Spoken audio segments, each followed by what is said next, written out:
आज एक महत्वपूर्ण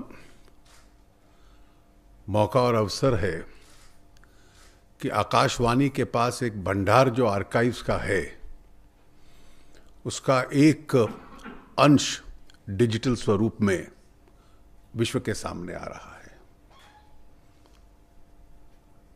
बहुत दशकों से आकाशवाणी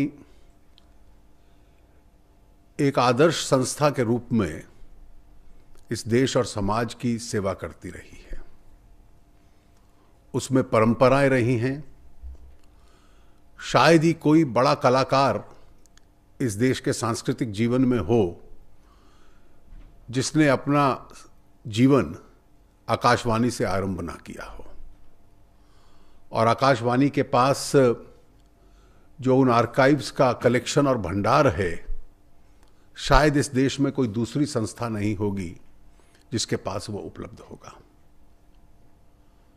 प्रधानमंत्री जी ने जो डिजिटल इंडिया का आवेदन किया पूरे देश को कि अधिक से अधिक देश के जो साधन हैं वो डिजिटल स्वरूप में उसके प्रयोग में देश के सामने आए, तो इससे बेहतर कोई दूसरा उदाहरण हो नहीं सकता कि गोस्वामी तुलसीदास जी का रामचरितमानस का उच्चारण जो पिछले 35 वर्षों से आकाशवाणी के पास विभिन्न प्रकार के कलाकार जिसकी परफॉर्मेंस देते रहे हैं वो पूरे विश्व के सामने रखा जाए।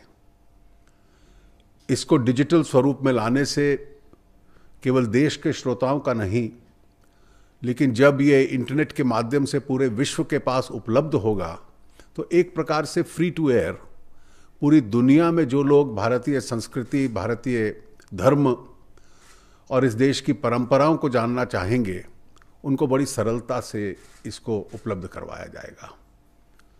ये एक पहला इनिशिएटिव है। कुछ दिन के बाद गांधी जी के जो 100 वॉल्यूम्स हैं, complete works of Gandhi ji, वो भी पब्लिकेशन विभाग की ओर से डिजिटल स्वरूप में पूरे विश्व के सामने दिए जा रहे हैं। तो इसलिए गांधी जी के भी सारे विचार जो उन्होंने लिखे और देश के विश्व के सामने रखे, वो भी बहुत सरलता से डिजिटल स्वरूप में विश्व के सामने सब दुनिया में पढ़ने वालों के लिए उपलब्ध किए जाएंगे।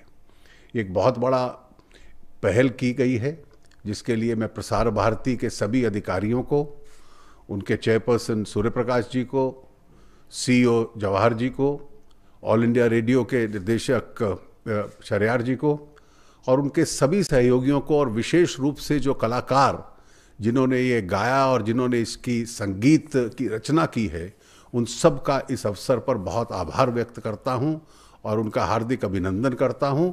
और माननीय प्रधानमंत्री जी, आपका भी बहुत बहुत धन्यवाद कि इस कलेक्शन को पूरे विश्व के सामने समर्पित करने के लिए आपने अपना मूल्यवान समय आज हम लोगों को दिया। आप सबका बहुत बहुत आभार।